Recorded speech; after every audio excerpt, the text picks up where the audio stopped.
start your own business? If you are, you need people who understand your needs and are committed to helping you make it happen. At DKP & Co Chartered Accountants, we are more than just accountants. We are business advisors, taxation consultants, and strategists that specialise in setting up businesses. We understand the client and give them the very best customised advice and strategies to achieve their goals. Visit our website, dkpco.com.au, or give us a call today on 03 9023 9370. Fast, proactive, personal. That's DKP & Co Chartered Accountants.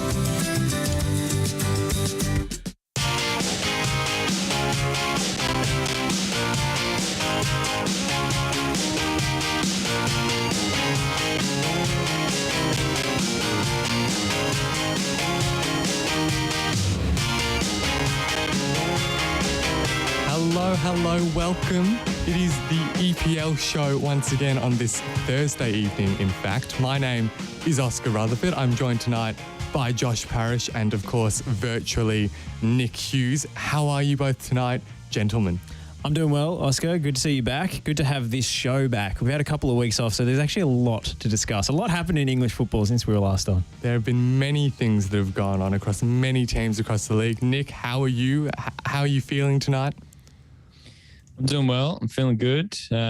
Like Josh said, it's good to be back on the EPL show train and bang on. A couple of weeks off, and it seems like it was the worst couple of weeks to miss because coaching changes, multiple competitions. We've had a cup final, FA Cup games, Champions League games, and all sorts going on and off the pitch. So looking forward to unpacking it all with you guys from the comfort of my bedroom. Yes, and producer Pakua has already insisted, Nick, that I quiz you on your choice of shirt for this evening. She's very proud, very excited, I think. Okay, do you have an explanation or a reason tonight to be wearing what appears to be an Arsenal top? Well, I'll start by saying producer Pakua is apparently keen to come on the show at the end of the hour to talk about Arsenal, and I look forward to reminding her of how much hate she gave her own club and how much I tried to convince her that the future was going to be bright at the Emirates. So before she starts engaging in any sort of gloating, I'd just like to get that in first. The absolute scenes when Nick stands up and reveals it's actually Rotherham jersey or something. No, it is Arsenal. Proof. No story behind it. I think this is the most attractive home jersey in Premier League history. I absolutely loved it when it was released. That is a big call. I love Gabriel Martinelli, who is on the back of the shirt. I think he's a huge talent. I was looking in the drawer, deciding which one to wear, and I thought Gunners are up and about a little bit. Had a nice win against Watford over the weekend. Martinelli scored a lovely goal. All of the goals in that game were lovely, to be honest, from both sides. And just felt like a fitting one to chuck on. Well, look, as you said, Pakua will perhaps be joining us at the end of the show, so we'll probably talk more about Arsenal then, because shockingly, Pakua apparently has some strong opinions on these matters. So we may well be able to be enlightened as to some of those later on in the show. But to start, Nick, you alluded to the fact that lots has happened in the last 2 weeks. Josh, you did too. So many things have happened. Perhaps if I were to choose to start at what I think is the most significant thing that we've seen the last couple of weeks is that Leeds sacked Marcelo Bielsa. They brought in Jesse Marsch. It's a new world at Elland Road. Josh, what are your thoughts? And what have you made of it so far? What did you think of the sacking? All of the above. I think the outpouring of emotion for Bielsa has been unlike anything I've ever seen for a manager, maybe since Sir Alex Ferguson retired at Manchester United. It's been unbelievable. All the Leeds fans unanimous in their love for him, not only as a coach, but as a person, the way he seemed to be so humble. There's these stories about him always, greeting and chatting to people or taking a photo. He apparently lived above a candy shop or something in Leeds in this humble dwelling where he's just a whole lot of just him in a dark room, basically watching match footage obsessively. He's such a character. I think it's a blessing that we've seen him in the Premier League. I think it's a little bit harsh in some ways, the fact that he's been dispensed with so unceremoniously, and there's been some Leeds fans upset by that, especially given the injury troubles they've had. But if you look at the other side of the coin, perhaps you can argue that the injury issues are actually the result of his kind of brutal methods over the course of his tenure. And the fact that these players are breaking down is really no coincidence. But then you look at the manager they've brought in to replace him in Jesse Marsch, who comes from the Red Bull Leipzig school of run, press, counter. I don't think that's necessarily going to help that. So that, for me, doesn't line up logically from the club. But yeah, I'm sad to see him go. Husey? Yeah, I think you're right, Josh. He's certainly seen as a sort of messiah, if you like, around Leeds there. I think one of my favourite images or just pieces of football content in general is that photo of him in the supermarket aisle in his full Leeds tracksuit after a match, just pushing his trolley around like you go down to your local grocery and see all the nonni with their trolleys. He just looked to fit in perfectly. He clearly had a massive contribution, first and foremost, to the community in Leeds. And, he'll ultimately be remembered as the manager that got them back up after, I don't know how many years it was off the top of my head, but probably approaching 20 years since they were relegated from the Premier League. He'll undoubtedly always be loved. I was surprised that they chose to sack him before season's end. There was plenty of talk in really only a couple of weeks before it happened that his contract was up at the end of the season and it wasn't going to be renewed and they would be parting ways anyway. So I was surprised that they got rid of him early. I thought they might have had a bit of faith in him to maybe just keep them up and then maybe in the off season go in a different direction.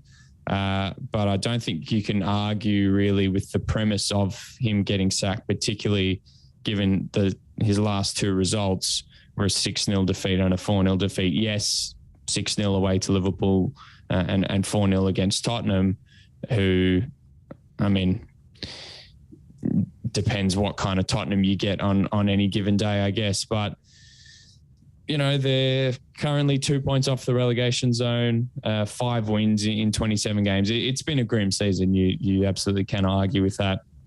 Loads of conjecture about Bielsa's, training regime and whether or not it is, forcing those injuries as well.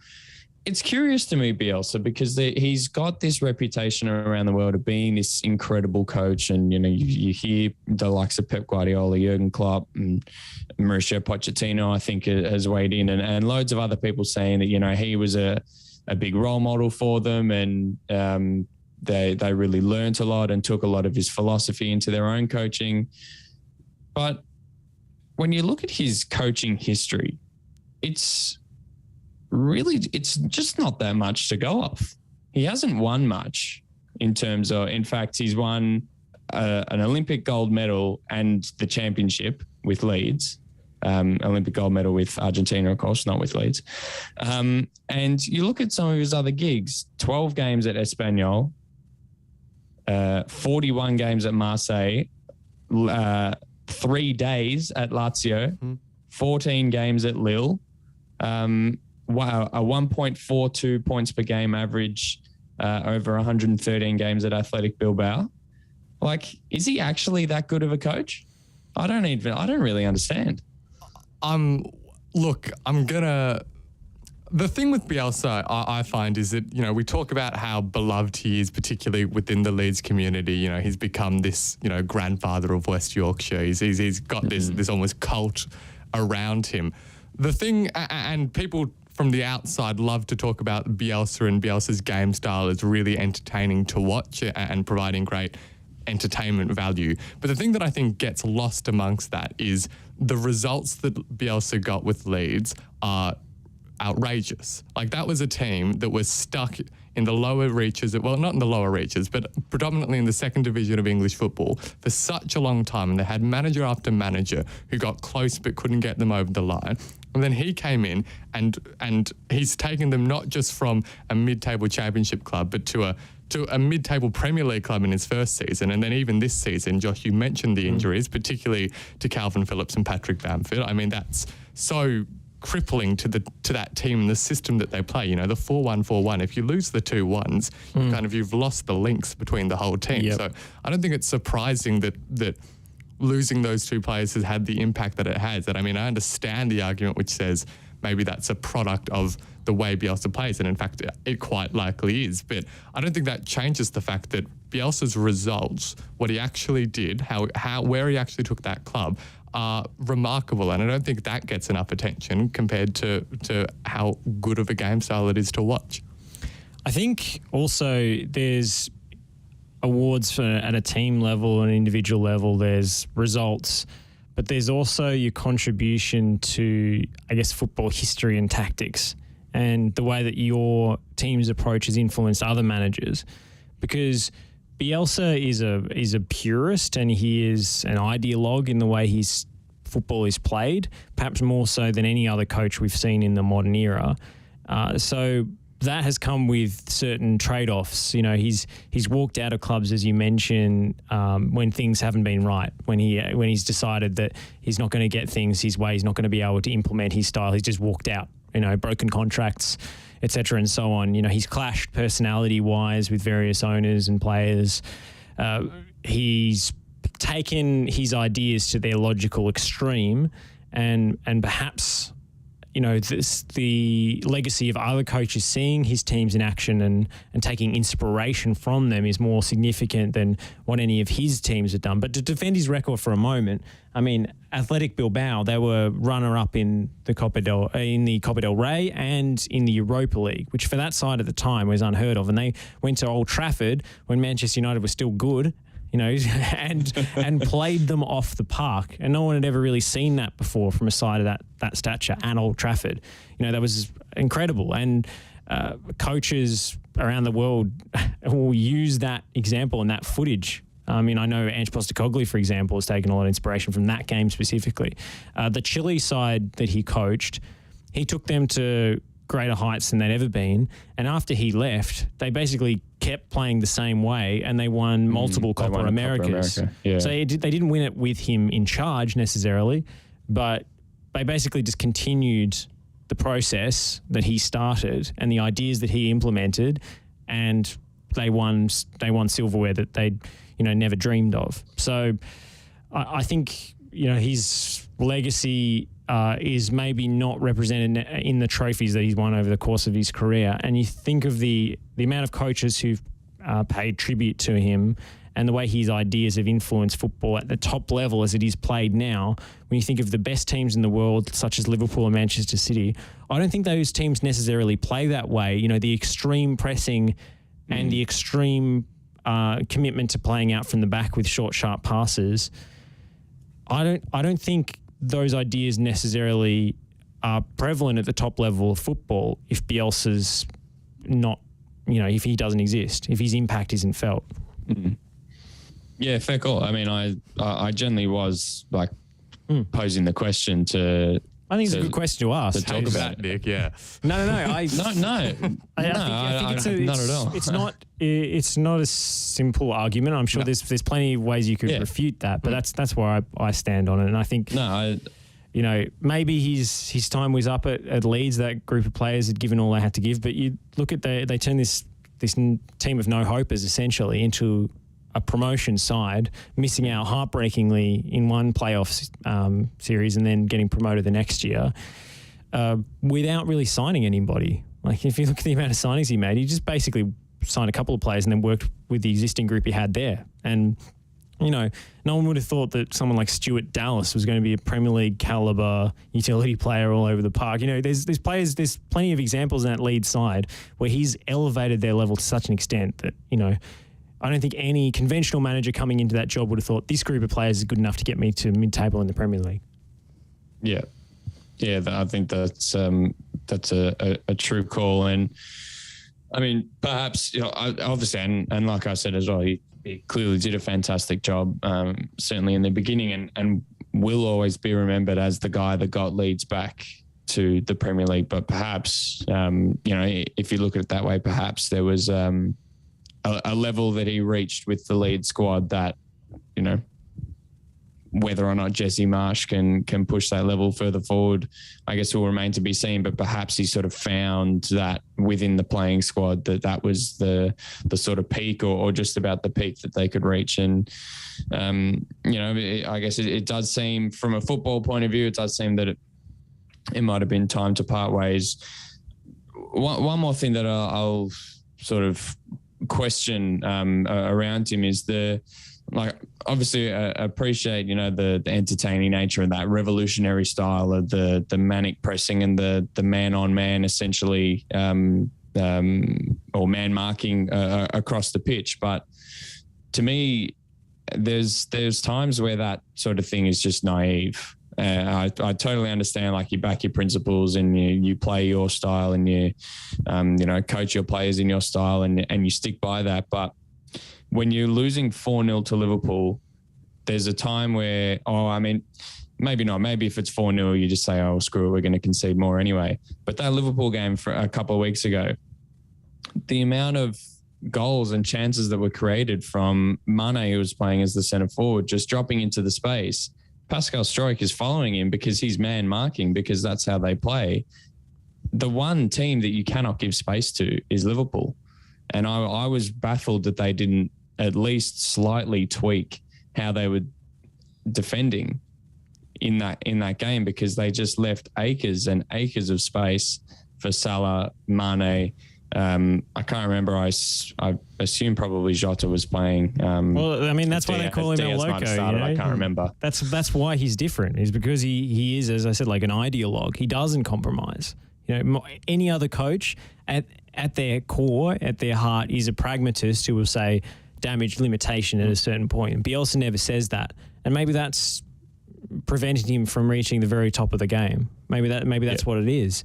But I think it's also made his legacy and his playing style resonate more with other younger coaches who've because if he was willing to, put 11 men behind the ball once he's 4-0 down against Manchester City and not cop two more, I don't necessarily know whether his principles would have resonated to such an extent. He would have become any other manager. But you're right. Like, it doesn't look good, and it eventually gets you sacked, and it has everywhere he's gone. But yeah, and the defining feature of Leeds in these last couple of months, the final games under Bielsa, was how much space they left for teams, kind of how vulnerable they looked. And, you look through their season, they lost 4-0 to Spurs, 6-0 to Liverpool, 4-2 to United, conceded 3 to Villa, lost 3-0 to Everton. It's madness. But what I'm struck by is, and you look back to a few weeks before that, the 7-0 loss to Man City, where they were just so comprehensively beaten. They were so far off the pace, and it just looked like a complete mess. It was like, what could possibly be the plan here? What could possibly go right? And, you contrast that, though, to how they did last season, and they beat Man City last season. Exactly. It's this, as Josh says, it's this idealism, this all or nothing approach of, if it works, it's brilliant, and if it doesn't, we'll get battered.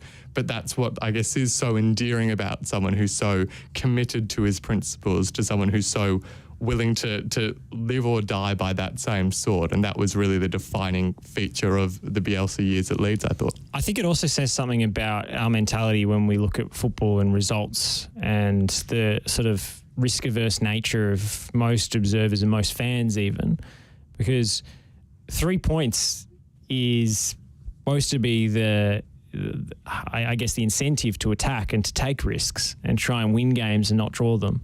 But I think psychologically, losing 2 games and winning 1 feels worse than drawing all 3, even though it's the same points. And it leads copping so many goals and losing in the manner that they have has, I guess, damaged Bielsa's reputation in the eyes of the owners at Leeds specifically, and also across the opinion of him across the Premier League, because the manner in which they lost, whereas goal difference, doesn't usually make it. It's not usually a deciding factor as to whether you get relegated or not. So, maybe taking a more conservative approach, they might have picked up a point here and there or lost by 2 goals fewer, but maybe they don't beat West Ham 3-2 in that crazy swashbuckling game.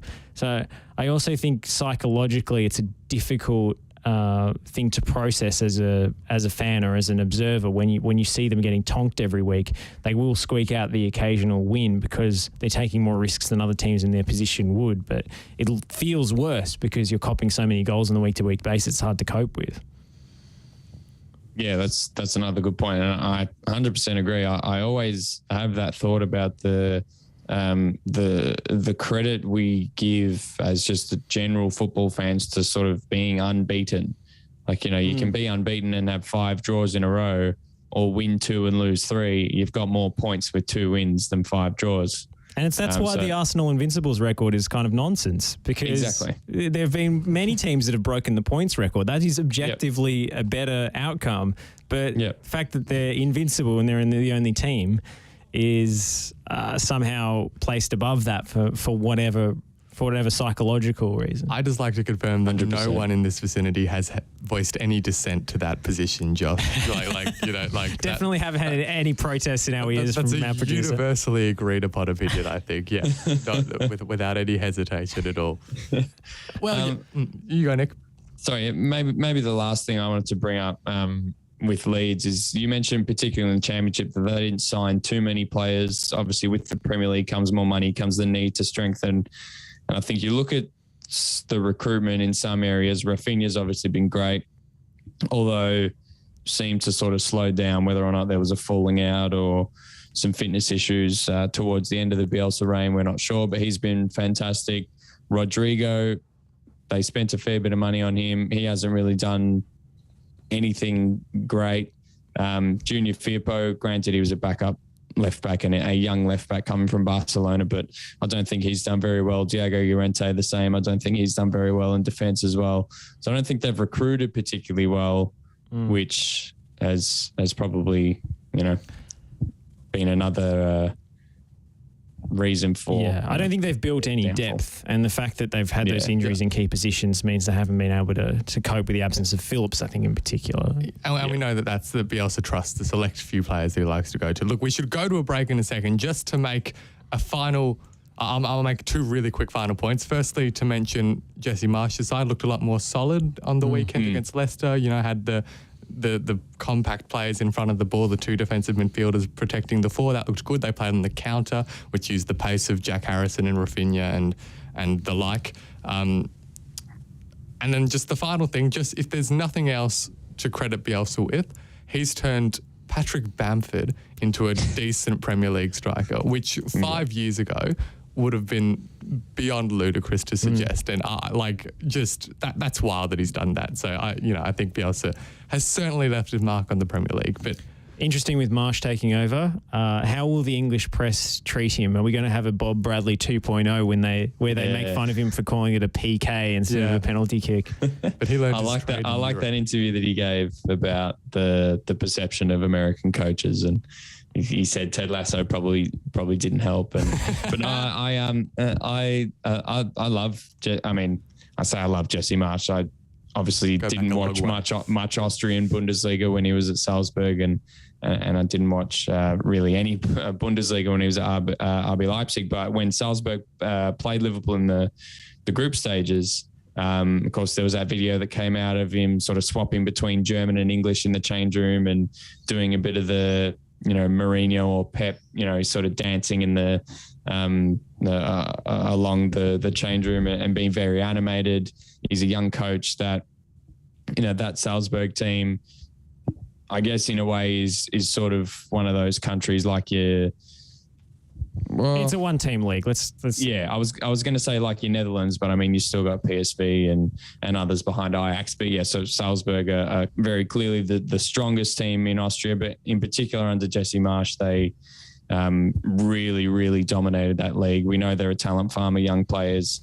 You look at Erling Haaland, of course, Patson Daka, Takumi Minamino coming out of there, and plenty more to come. Karim Adeyemi is a massive talent as well. Unfortunately, obviously didn't help them against Bayern this morning. Yeah, they got absolutely slaughtered by Bayern Munich yesterday. Sorry. Yeah, no, I'm looking forward to seeing Jesse Marsch coming in, and my only hope is that he doesn't coax his old friend Takumi Minamino away from Liverpool and bring him to Leeds. And on that note, we'll have to head for a short break, but we'll see you guys very soon. Are you looking to change your destiny in life? Be your own boss? Start your own business? If you are, you need people who understand your needs and are committed to helping you make it happen. At DKP & Co Chartered Accountants, we are more than just accountants. We are business advisors, taxation consultants, and strategists that specialise in setting up businesses. We understand the client and give them the very best customised advice and strategies to achieve their goals. Visit our website dkpco.com.au or give us a call today on 03 9023 9370. Fast, proactive, personal. That's DKP & Co Chartered Accountants.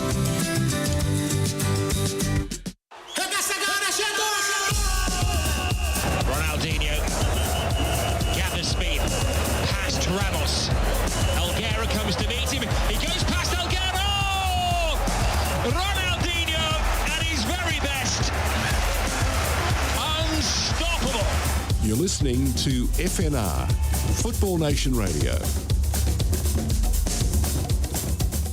Since 1998, Lanco Group has been providing superior civil engineering solutions and advice to developers, local government and service authorities across Australia.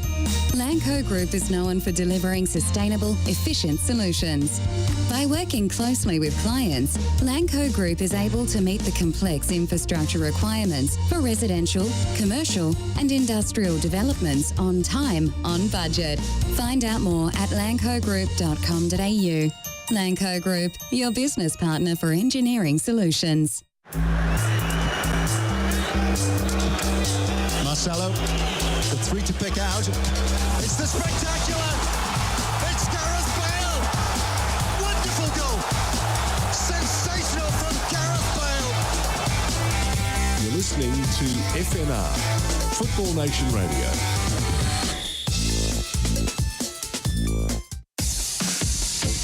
Messi. Oh, brilliant skill from Lionel Messi. Surging forward with real menace here. Brilliant from Messi. Oh, what a goal that is! And the whole of this ground stands and applauds the 19-year-old. Have you seen a better goal than that anywhere? I very much doubt it. You're listening to FNR, Football Nation Radio.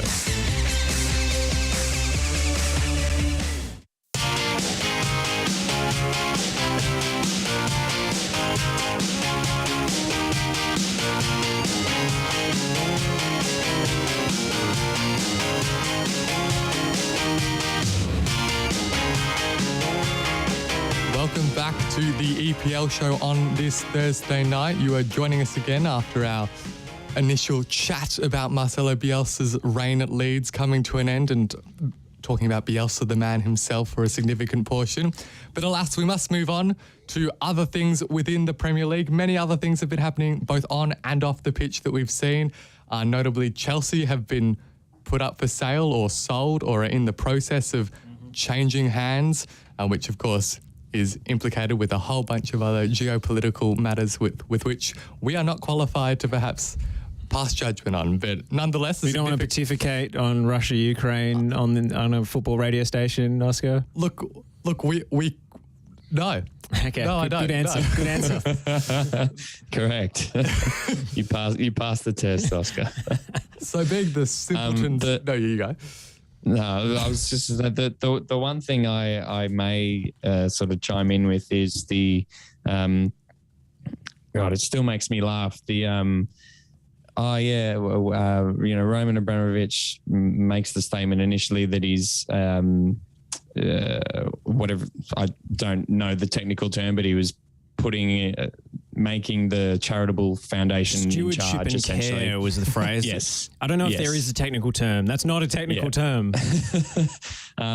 So that was the first one. Then a couple of days later, he puts it up for sale, and then he says, all all proceeds or profits, which again, ambiguous as to what exactly that means. Net proceeds was the phrase. Yes, will be donated to Ukraine. So, isn't Roman Abramovich just a fantastic stand-up guy? He's donating money to Ukraine, the same money that he's poured into the regime that is currently taking Ukraine over. But that's all the politics that I'm going to get into. Geopolitical hot takes from Nick Hughes. Well, as I said on the Euro show on Monday, Nick, if Chelsea was seaworthy, it'd be floating next to the Maldives by now in non-extradition waters. You know, if he could take the take the club along with the gold and the jewels and the furs and get out of there, he would. Yep, exactly right. And the reality of it is.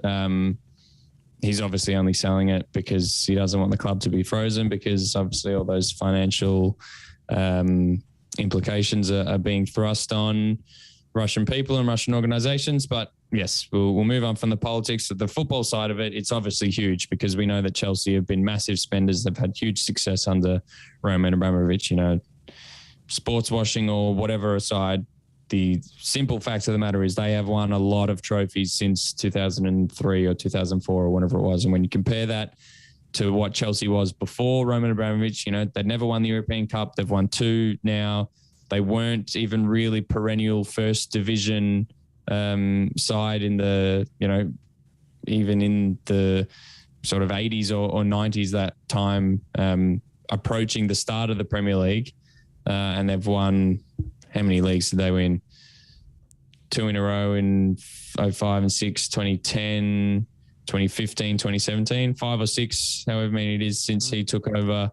And now having him out, it's it'll be curious to see what happens, because I think obviously what's it been put up for? £3 billion, I think is the rumoured number. And, someone coming in isn't necessarily going to be willing to spend as much money as he was. And it's probably an interesting conversation about, even under his regime, certainly in the last few years, about how money was spent at Chelsea, because you look at some of their star signings in the last few years, they haven't exactly fired and lived up to the price tag. So certainly from an on-pitch point of view, from a competition point of view, strictly football, it's very, very interesting, very intriguing, and something we'll have to keep an eye on when a buyer is announced, whether or not it's Conor McGregor or some other fraud that has too much money that he knows what to do with. We'll have to wait and see. You know what Roman Abramovich would have said when he saw Conor McGregor was interested?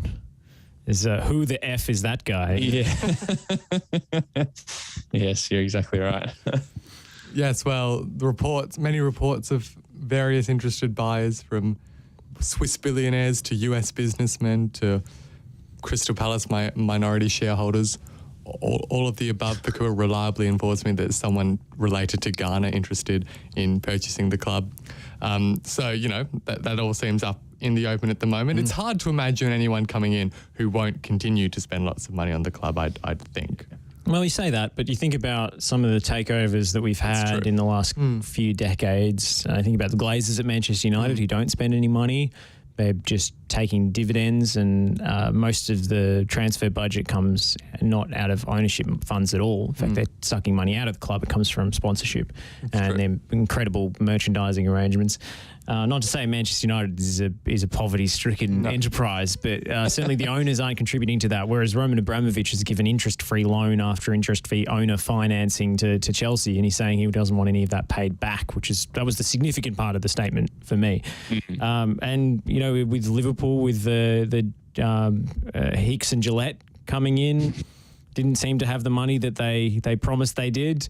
The obviously leverage buyouts, it's in the Cronkies at Arsenal. So it depends. I mean, often some of these American ownership groups that come in don't seem to want to spend their own hard-earned on more than the price of the asset on running the club. It's more trying to run it as a business. Yeah. So it depends. They could get a more miserly tight-fisted owner than Abramovich has been over the last few years, for sure. And of course, Chelsea in a rare position of having had a manager that the fans actually like and actually are disappointed to have left, kind of thing. It's not really been the trend of Premier League ownership in the last few years. So Yeah, of course they are a fan of him because they'd not really won much before he arrived. Oh, But sure. I found it a little bit distasteful, to be honest. I mean, there was like minutes of applause for the victims in Ukraine, and the Chelsea fans were chanting Roman Abramovich's name, which I thought was the clearest indication of the effectiveness of sports washing, and I guess the use and abuse of fandom in order to basically paint these oligarchs and these pretty shady individuals as heroes is pretty gross to me. So leaves a pretty sour taste in the mouth. 100% bang on. Well, Absolutely. look, we'll move on quickly to perhaps some things that occurred on the pitch in the most recent week, seeing as we've managed to avoid talking about that up to this point for unknown reasons. I mean, you'd say the biggest game of the weekend was, of course, the Manchester derby. I've been trying to avoid talking about that. Yeah. I can imagine you have a comprehensive Manchester City victory despite a lovely Jadon Sancho goal. Things still, I mean, to be honest, it kind of felt like the same old story for Manchester United in the sense of there were periods where there was good signs, nice things to see. You went, oh, that's a team that looks like it has some structure or some plan, particularly at the start of the game, I thought that. But as it wore on, there were significant phases of pedestrian play where City were just so far and away the better team. They've got such better players. I liked the creativity of, we saw two teams without United adopting the Manchester City approach of not having a recognised nine as up front with, Pogba and Fernandes kind of doing that, which was interesting. I was wondering whether that was modelled off what we saw Spurs do with Harry Kane in the sense of having a player who you can play it to, who can possess the ball, kind of handle Rodri's physicality and then distribute to pacey players running past kind of thing. I don't know. And it maybe looked like it could have worked, but ultimately, Manchester City are a really good team and they proved it yet again. I think Ronaldo being dropped for this game was very interesting, and it stirs up the whole debate as to, despite the goals that he scored this season, is he actually net positive for the team? I'm not sure if Ralph Rangnick thinks so, not in these games. And the theory of playing two essentially midfielders up front because they're more mobile and can press is sound. But the fact that one of them is Paul Pogba, who is not a guy with a great defensive work rate, I think is where it lets him down. So I'm just not sure that United have the midfield stocks to really compete with City regardless of coaching. I think that's right. I think the midfield was a really crucial phase as well in the sense that we saw how often, McTominay and Fred couldn't quite handle what someone like Bernardo Silva or Kevin De Bruyne, the movement that they were doing. We saw City target the left-hand side in particular, or United's right-hand side with Wan-Bissaka. We saw Bernardo Silva and Phil Foden combine a lot and they were really effective. They created space for Kevin De Bruyne, who of course scored a couple of goals. And, there's a ceiling to this United team, in particular the midfield, and that's really kind of exposed when they play a team like City, who have this whole new level to them. Yeah, for sure. I think we're seeing more and more often in these Manchester derbies, Kevin De Bruyne in particular, just totally bossing those games from midfield. The previous Manchester derby, I think off the top of my head, was it only 2-0 at Old Trafford, but it was one of those games where, again, City just had all the ball, and goes back to our conversation a while back about how the lack of entertainment value that comes with Manchester City just dominating teams and being so relentless. But I mean, loads of talk about Manchester United after the game, particularly from Roy Keane and Gary Neville, about giving up, and it was posed to Ralph Rangnick, and he was very staunch in his defence of his players and saying that nobody gave up, and they wouldn't have stopped trying and would keep fighting for the shirt, and all those wonderful football cliches that we like. But yeah, I mean the Liverpool fan in me went to bed on the Sunday night thinking, oh, Manchester derby, maybe United will do us a favour. And the Liverpool fan in me woke up, watched through the mini match and thought, why on earth did I bother getting my hopes up? Hope is the thing with feathers, Nick, but it often lets you down. Look, you shouldn't have expected anything different from this Manchester United side. I did find it interesting that Scott McTominay alluded to not paying attention to the drama behind the scenes, which of course betrays the fact that there is drama behind the scenes. It's not all going swimmingly. I wonder how many of those Manchester United players are going to be there next season. Will Ronaldo even stick around? Because he's only got, a couple of years left in his playing days, and he probably wants to win something in that time. So I think it might be best for both United and for Ronaldo if he moved on, maybe went back to Sporting. Yeah, we said it a couple of weeks ago because I think naturally we do end up talking a fair bit about Manchester United, but I really just am so interested to see how the coming off season pans out for them. And I think even this morning added an extra, the Champions League action this morning added a little bit of an extra layer to that. PSG absolutely dropping the ball again in the Champions League. Immediate links going to Mauricio Pochettino. He's failed to do something in Europe with PSG again. We know he even failed to win the league last year with PSG. Manchester United have been linked with Mauricio Pochettino for as long as I can remember. They're going to obviously need a new coach because Ranić is stepping away and moving into his advisor role at the end of the season. So if Poch comes in, that's another layer to think about. And I mean, in a similar way to what I was saying about Bielsa, I mean, Pochettino is sort of revered as this, world-class coach. But I think from a literal standpoint, like if you look on a piece of paper at his achievements, I mean, he obviously didn't win a trophy at Tottenham. Obviously can't be expected to win a trophy at Southampton, and he did well in Spain before he came to England. He was fantastic at Southampton, did some good work at Tottenham, but he's gone to PSG where you're expected to do things. He's got all this firepower. Again, it's probably not his fault that he has Mbappe, Neymar, and Messi shoehorned into a front three that has its own complexities within. But yeah, if this offseason, new coach, you're exactly right, Josh. The squad is going to have a big overhaul, you would think, and we'll need a lot of strengthening. If they don't make Europe, that's another question of who they're going to be able to sign. So, I mean, yeah, I'm just, like I said, I'm just really, really super interested to see how it works out. I mean, on the one hand, I don't judge PSG managers too harshly because, the sporting direction at that club, they're not really given much say. And you look at what Tuchel did after he left and came to Chelsea, won the Champions League in 6 months.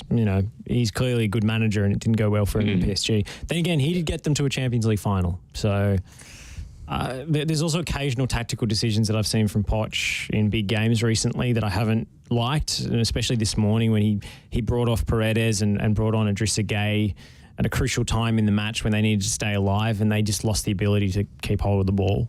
So he has a certain preference for combative midfielders over, I guess, playmakers in that area of the pitch, and that worries me slightly when United have gone for that approach for several seasons now, and it hasn't paid off when you've got McFred still as the axis. So I'm a little bit skeptical of his preferences for players in those positions, especially when you think about his time at Tottenham. He played Eric Dyer in that midfield for a long time. Yeah. And as soon as Moussa Dembele kind of started to decline and left, it started to, maybe the tide started to turn against him at Spurs when he lost that player who could hold onto the ball, regardless of what happened, you could just give it to him. And well, if we were to move on just really quickly, guys, just before the second break that we'll go on to talk about, just as we're mentioning managers who are making tactical decisions. Of course, Thomas Tuchel continuing to find ways around a really congested fixture schedule, picking up another win at Chelsea. Liverpool, of course, got the win against West Ham, somewhat fortunately, you could argue, as West Ham missed a couple of major opportunities. And Antonio Conte at Spurs continues to be less than, well, not at all consistent, but on occasion finding some really impressive performances and looking like a really good team, but not all the time because they lost to Middlesbrough in the Cup as well. So I don't know. They're outrageous, Tottenham, aren't they? They beat Man City. 4 days later, they lose to Burnley, and it sounds like Conte is about to walk out and start bawling his eyes out. And then, again, the results after that, 4-0 win against Leeds, lose to Middlesbrough in the Cup, and then 5-0 win against Everton. I mean, in fairness to Leeds and Everton, maybe the 4-0 and 5-0 wins against those teams aren't actually that impressive, given the situation that both those clubs find themselves in. But yeah, God, Tottenham, they seem impossible to read at the moment. But I think one thing that is very apparent is the return to form of Harry Kane. He looks to have regained all that sharpness that he seemed to be missing, certainly at the start of the season. Whether or not the failed move to Manchester City was playing on his mind, or he was, carrying something physically, who knows? But another couple of goals against Everton, the second one in particular, was very, very nice. It was a sort of typical Harry Kane goal where he peels off that defender into that gap between centre-back and full-back, gets the ball over the top and takes it first time with the left-footed volley. He's back in big form, but again, my issue with Tottenham has always been, aside from him and Son, when Son's chipping in, just what else is there? And I still don't have really any faith in this Tottenham team because, again, for every 5-0 win against Everton, they're going to lose to Burnley, and I don't really see that changing anytime soon, to be honest. Yeah, I think you're right, Nick, in the sense that, tearing apart Everton and Leeds aren't particularly impressive because they're two teams who are defensively shambolic at this point in time. You mentioned Harry Kane's improvement. I think that's got a lot to do with what I think has been really noticeable is how they've got Kane, Son, and Kulusevski combined, and Kulusevski's really contributing, and you're seeing how what he's kind of adding to this team consistently. So I think there are clear areas of improvement or things that Conte's changed. I mean, it's good to see someone like Ryan Sessegnon getting a run, I think, because I just about forgot about his existence for a while there since he's been brought back in. So I think, and Conte's saying as such, there's lots of things to fix, and it's a long-term thing, and he's not, there are many deeply embedded problems at Spurs. So I would imagine that if any manager is capable of getting something out of this Tottenham side, I would back Antonio Conte because he is that kind of manager and back against the wall kind of revolutionising a club, even if it's just for a short period of time. We know he can do that. He's proven that before. And, we're seeing things or signs that we certainly weren't seeing at the start of the season from this Tottenham team. Yeah, I still haven't been able to get a consistent read on just how good they are because they're so up and down. Doherty played really well against Everton. Yeah. He's not someone who's been especially popular with Tottenham fans, but that was the kind of performance I've expected to see from him ever since he signed. That's sort of stuff he was producing at Wolves. I guess it was in some ways the tale of two Irish right backs because Seamus Coleman in that game, it was one of those matches that you sort of think about as the retirement game. Yeah. Like Seamus Coleman and just his third this season. Getting retired by Son Heung-min time and time again. You just think, oh God, watching through your fingers. And we got the first hint of Frank Lampard starting to blame the players for the results, which is the hallmark of Chelsea, that's one for the players, Yes. God, I forgot about that. Yeah. And he said it in the post-match interview, the reporter was tempting him, baiting him into it. He said, those first two goals were, very preventable, weren't they, Frank? And he said, well, we practice these things, but you don't tell your centre-back to step up like that. I think he was referring to Mason Holgate there, but the way he just left all of that space for Tottenham to attack. Maybe it's a fair point, but once the players start getting blamed for everything and Frank Lampard starts absolving himself of responsibility, that's when it starts to turn, and in some ways he's the anti-Marcelo Bielsa. Yeah, for sure. Because you think about the rivalry that they had in the Championship when Lampard was at Derby and Bielsa was at Leeds, and they had that ridiculous playoff. Two leg tie was one of the great games in the spying thing. But it was also I think interesting to see them contrasted, because Bielsa's a guy who never blamed the referee or his own players. He always took responsibility on his own two shoulders, and that's why one of the reasons he was so beloved. There was a famous moment when he was Argentina coach where it sounded as if he was about to tee off on the referee. He said, "I don't usually speak about referees," after he'd been sent off from the touchline. He said, "But in this case, he was right. I was impolite." Whereas Lampard is a guy who seems to deflect at every available opportunity. And I don't think that, I mean, if the players see that, I don't think it goes down well. Yeah, I mean, there were clearly individual errors, particularly for those first couple of goals. I don't think anyone's denying that, but equally, it's true that I don't think you can do it in public. I mean, yes, you can give them a dressing down behind the scenes, but I don't think players appreciate it when you go out and say, it was not my fault, it's their fault. And Spurs looked like they were going to score every time they went forward. Like, it wasn't this wasn't a game of instances. This was that was the pattern of the game. That wasn't a lie of a scoreline kind of thing. So these kind of results aren't down to individual errors, even if that's what Frank wants to point to, kind of thing. There's simply way more to it, and I'd hope that he recognises that behind the scenes, if nothing else, that the problems at Everton aren't we have poor individual defenders. There's a whole disconnect between the entire team. But there's a story doing the rounds today. I think it's from the Daily Mail, so take it with a grain of salt, I suppose. But Everton are apparently risking a points deduction from the Premier League because of ownership stuff with regards to how much money that they've lost. I think it's FFP breaches. Wow. So that's significant. And, if there are sanctions against their ownership, because they do have Russian connections amongst the ownership group, and Everton do suffer as a result of that, that could be the deciding factor as to whether they go down or not, which would be, I think Everton alongside Arsenal is one of the sides that's had the longest run in the top division of English football. Like, they've never been relegated. Yes. Or they haven't been relegated in many, many, many, many decades, and that would be an unwanted record for Frank Lampard to break. Yeah, and I dare say if/possibly when they do go down, you get the sense that they're going to be one of those teams that if/when. All right, chill out. Yep, keep going. Sorry. Well, if what that article is saying is correct, and I mean, if there is a points deduction, they're absolutely nailed on to go down. Even without a points deduction, it's looking touch and go. But if they do go down, you sort of get a sense that they're going to be one of those that maybe almost like a Sunderland that really struggle because of the money that they've spent in the last few years. They're going to have some players on some real hefty wages that are well outside a championship budget. They've put a heap of money aside to build this new stadium.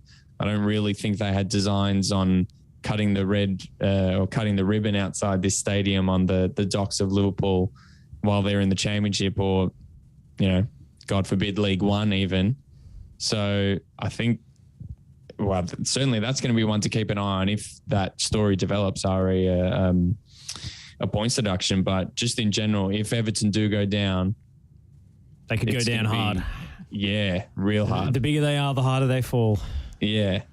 Look, we'll have to go to a break in just a moment as I hastily curtail this conversation. Burnley and Watford are playing better than Everton at the moment, to be clear. They're two teams that are below them, and they're both playing better than Everton right now. It's not at all unrealistic. We were having, but the counter to that is we were having these conversations about West Ham 3 years ago, weren't we? Like that was very similar in the terms of the new stadium, and are they going to open this up in the Championship or something? So things can change quickly in football. Then again, West Ham didn't pay for theirs. Yeah, and also Sunderland is still in League One, so spoilers for the new season. There is yet much to be seen, but we'll go to our final quick break, and on the other side we'll have a bit of Arsenal talk to finish. Are you looking to change your destiny in life? Be your own boss? Start your own business? If you are, you need people who understand your needs and are committed to helping you make it happen. At DKP & Co Chartered Accountants, we are more than just accountants. We are business advisors, taxation consultants, and strategists that specialise in setting up businesses. We understand the client and give them the very best customised advice and strategies to achieve their goals. Visit our website dkpco.com.au or give us a call today on 03 9023 9370. Fast, proactive, personal. That's DKP & Co Chartered Accountants. Since 1998, Lanco Group has been providing superior civil engineering solutions and advice to developers, local government and service authorities across Australia. Lanco Group is known for delivering sustainable, efficient solutions. By working closely with clients, Lanco Group is able to meet the complex infrastructure requirements for residential, commercial and industrial developments on time, on budget. Find out more at lancogroup.com.au. Lanco Group, your business partner for engineering solutions.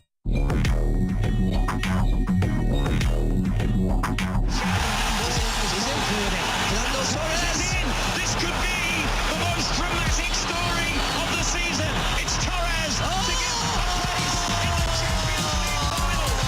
The headline has been written. Unbelievable!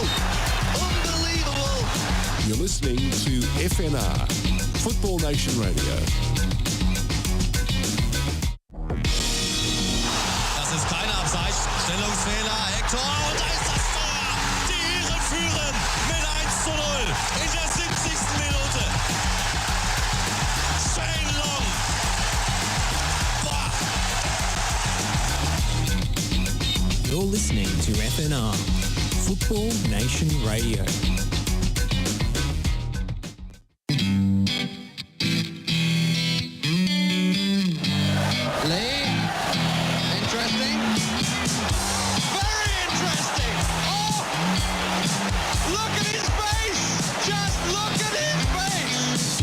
You're listening to FNR, Football Nation Radio.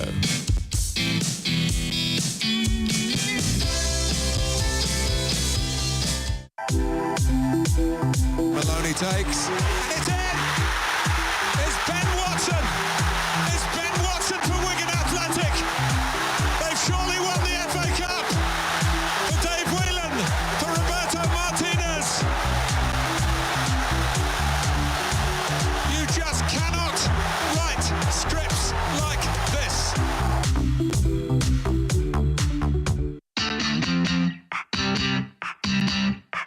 Vasquez beaten away by Buffon, and then Ronaldo! What a goal by Cristiano Ronaldo! Sensational! The greatest marksman in the history of the Champions League with an absolute beauty! You're listening to FNR, Football Nation Radio.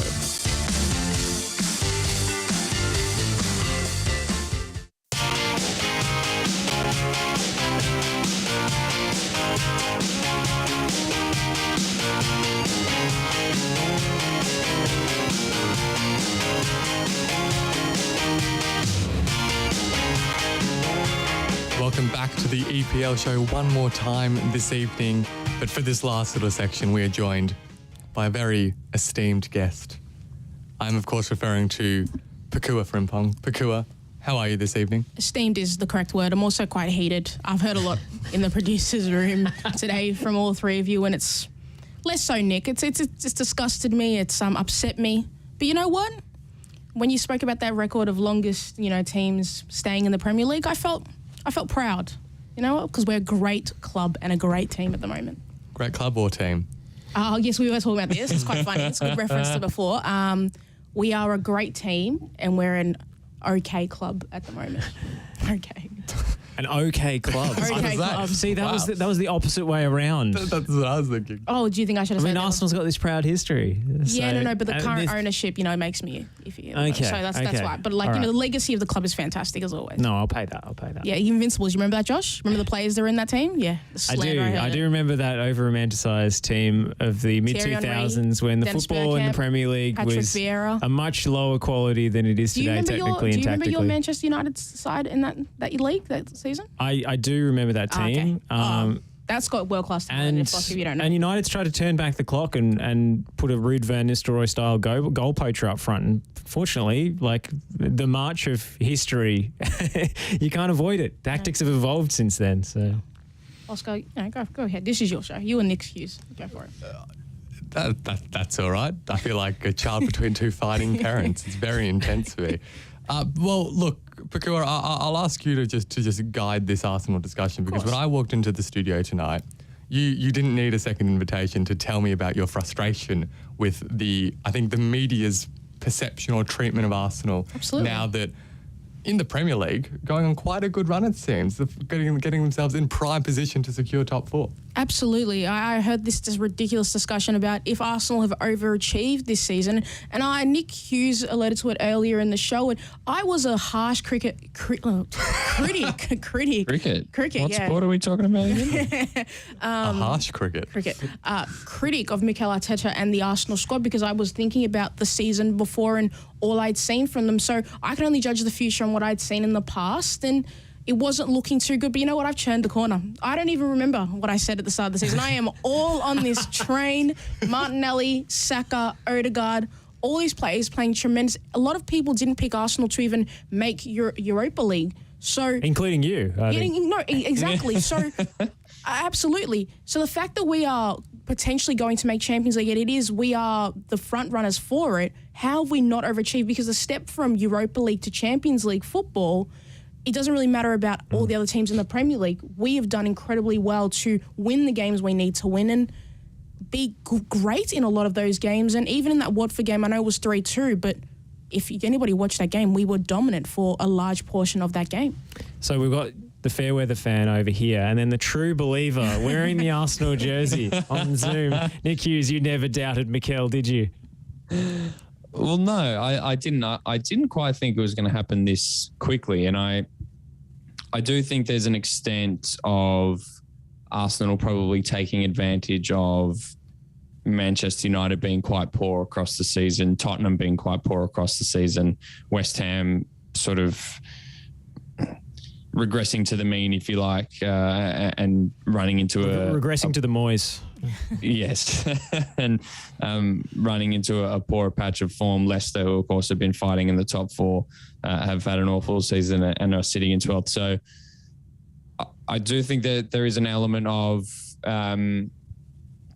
maybe this has been fast-tracked slightly, and, the telling factor might be if they can continue next season and make the top four again next season. If, of course, they do hold on and make the top four this year. But no, you're right. I've always thought that Arsenal should give Mikel Arteta plenty of time. I've always had massive faith in the young players or the main sort of trio that have come through in Saka, Martinelli. Four players, don't Saka, forget. Martinelli and Emil Smith-Rowe. They've, of course, bought Martin Odegaard and a few others. Interesting to see what they do up front in the summer, because Lacazette certainly appearing like his contract won't be extended. Eddie Nketiah, the same deal, and Pierre-Emerick Aubameyang, of course, has already left. So they're going to need probably at least two centre-forward signings. We'll be interested to see who they might be.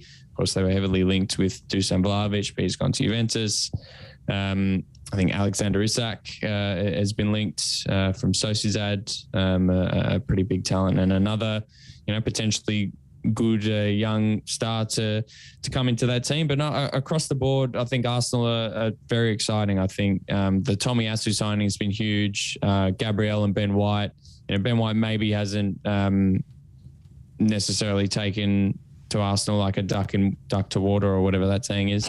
Immediately, £50 million, of course, was a lot of money. Of course, there's a little bit of that young English player tax that probably bumps it up by 10 or 15 coming from Brighton, but still a huge fan of him. Aaron Ramsdale as well. I think if we're pointing out the success stories in their squad, I think you have to talk about Aaron Ramsdale, because if you listen to certain areas of Arsenal support, he was the worst goalkeeper to ever put a pair of gloves on in the history of the game, and they couldn't believe that they were signing this guy.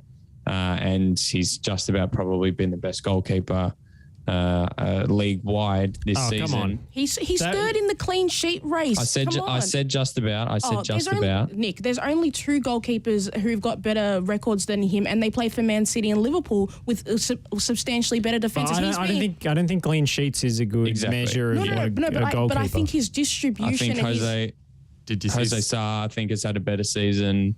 I think Alisson, I think, has been very good. Edouard Mendy continues to be important for Chelsea, but Ramsdale has been fantastic, and especially considering the reaction that was surrounding his signing. I wasn't one of those people. I just want that to be known. Very happy. The other name we should dredge up some old. No. I was footage. never a team Bird Leno. I was done with that man 3 years ago. That's true. You were very done with him. Certainly, team Emmy Martinez. Team Emmy, yeah. I mean, the name we've omitted from our goalkeeper discussion is, of course, Scott Carson. But I'll allow that. Yes, well done. You know what is a good statistical measure of a goalkeeper? What is that? Is the goals conceded versus post-shot XG, which is... You love an XG stat, well, don't you, Josh? expected goals, but post-shot XG actually takes into account the area of the goal that the shot was placed into and the statistical likelihood that it would go in. So it's not about the striker's finishing being poor or otherwise. It's about... It actually narrows down the effect of the goalkeeper on saving those shots. And yes, he's not a modern keeper in the traditional sense of the word. And yes, he's not great with his distribution. But David De Gea is way ahead in that stat. He's turned back the clock. Yes, Manchester United are having a bad year, but they'd be a lot worse off if it wasn't for David De Gea. So I think in terms of the best goalkeeper in the Premier League this year, I don't think there's really an argument. How old is Aaron Ramsey again? 23. Who cares about his age? We're talking about if he's been the best keeper in the league. No. Age has got absolutely nothing to do with it. Age has something to do with the experience of David De Gea and the skills that he has learned over time. Aaron Ramsdale, for his age, has had a tremendous season and will get better and honestly could get to the level of David De Gea at his peak. So I think age has a factor to it with the skills that De Gea has and the artillery, the weapons that he has at his disposal. I do think that Arsenal fans overrate Ramsdale a little bit because of his... it's like the Ivan Kellever effect of Melbourne victory this season. Yeah. The vibes. Don't put them in the same sentence. No. Don't. Let's just relax. in terms of the way they rev up the fans behind the goal. Like Ramsdale has a habit of doing this, and yes, I love the cult heroes and everything, and he's become a beloved figure at Arsenal because of that.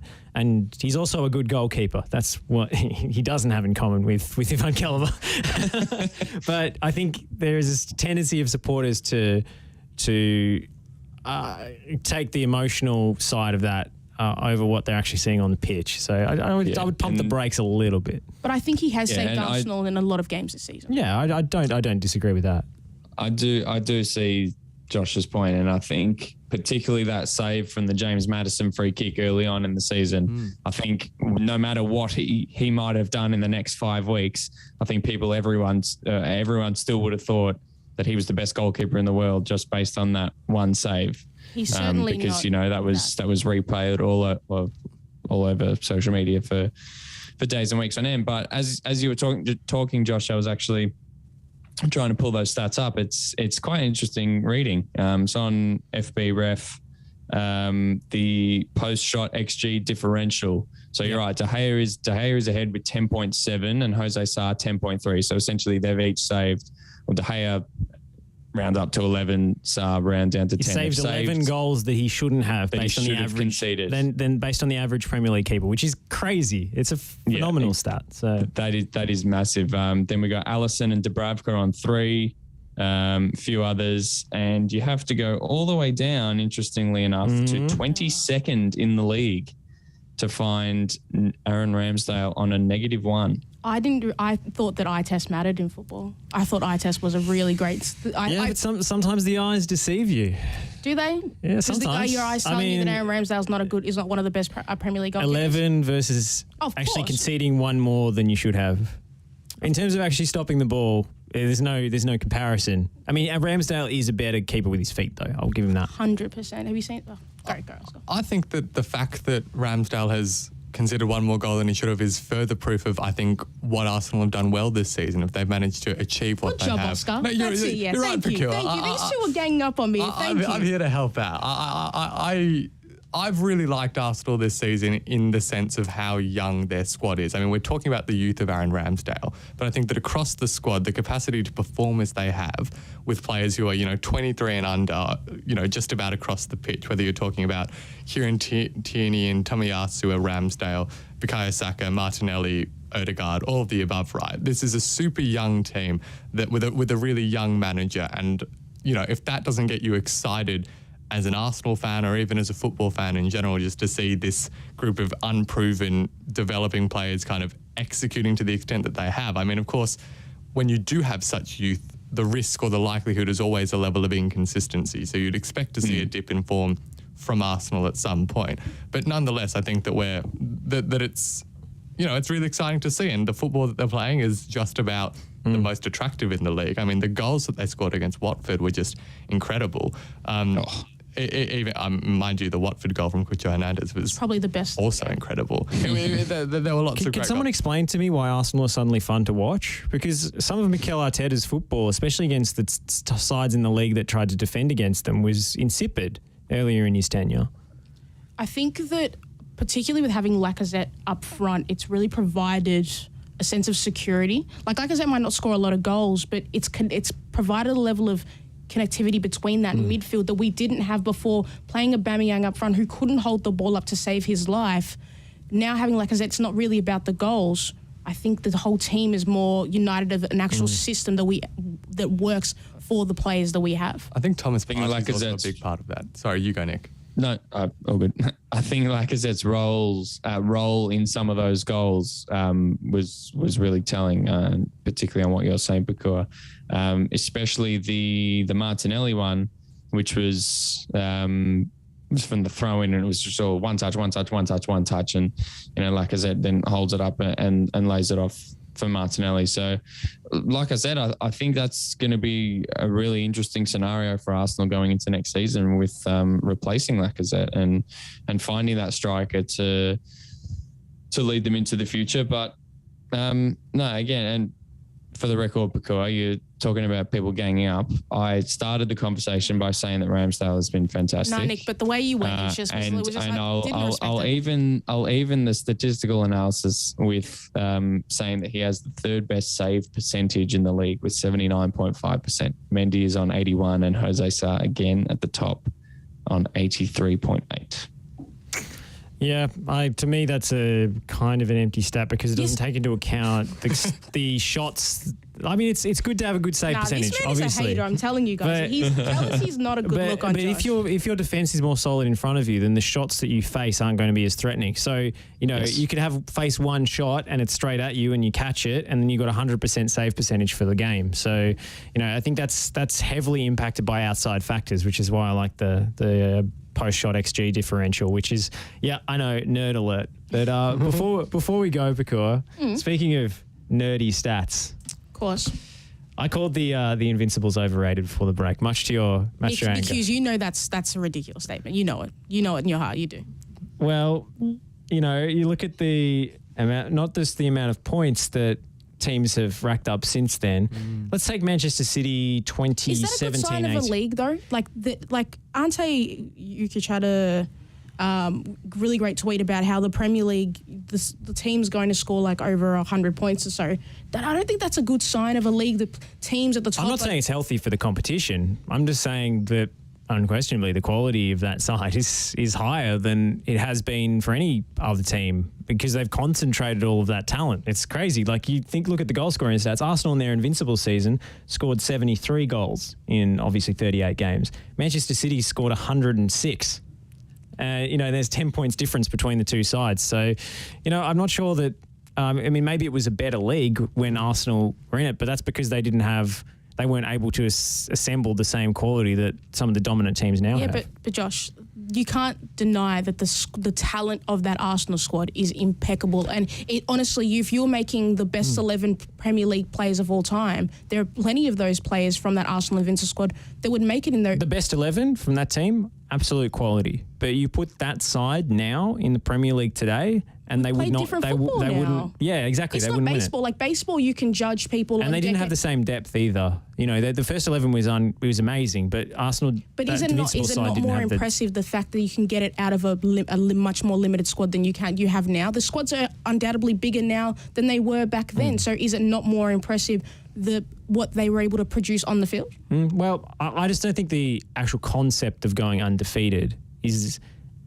necessarily the most impressive thing, because if you're playing more conservatively and drawing heaps of games rather than going for the win and going for the 3 points, I mean, you know, there's 3 points for a win and one for a draw. I just want everybody to be reminded that we did lose that Invincible records because of a ridiculous Man United player, and Josh is a Man United supporter, so that's where all this hate comes from. It's just pent up from, you know, his entire life. Don't worry about it. Well, if you want to talk about, you know, the game changing or the league being more difficult, and you talk about teams surpassing the points total was surpassed about 3 years after. It wasn't just Man City and Liverpool in the last 5 years that surpassed the points total. If you look at the teams above now, I think I was looking before, like there's like 4 of them are in the last like 4 seasons though. Like so I get what you're saying, Nick, but it's more prominent now than it was before. Is it not? Yes, but also you look at the quality compared to the rest of Europe, and you know that Arsenal side never won the Champions League. Robbery. I don't like to talk about They that. came close. We did, They did come close, but they never won. They never won the Champions League. Much like that, you know, Ghana losing in that World Cup quarterfinals and that Champions League. I don't particularly like to bring up those memories. They're dark times for me. They upset me a lot. So Whereas English sides now, the top English teams are the leading sides in the Champions League, increasingly so. I'm not a hater. I like Liverpool. I'm not a hater. I'm a hater of Man City, but I'm not a hater of Liverpool. Well, I mean, if you've listened to some of the things I've said about Man City and how boring they actually are for all their dominance earlier in this in the season on this program, I'm not a fan of Manchester City, but I think the quality is unquestionable. Anyway, we've gone way too long, so we should probably wrap it up, eh? We probably should. Yeah, no, it's been a fascinating discussion. Thank you for joining us for this final section, Pakua, and bringing all of your enthusiasm that you do. Nick, thank you for joining us via Zoom. Josh, thank you for your wisdom and guidance as always. And Oscar, thank you for hosting it. Thanks, Pakua. I appreciate that. I'm here to provide balance to the universe, and, you know, that was perhaps needed at some point tonight. Thanks so much for joining us. We'll see you again next week.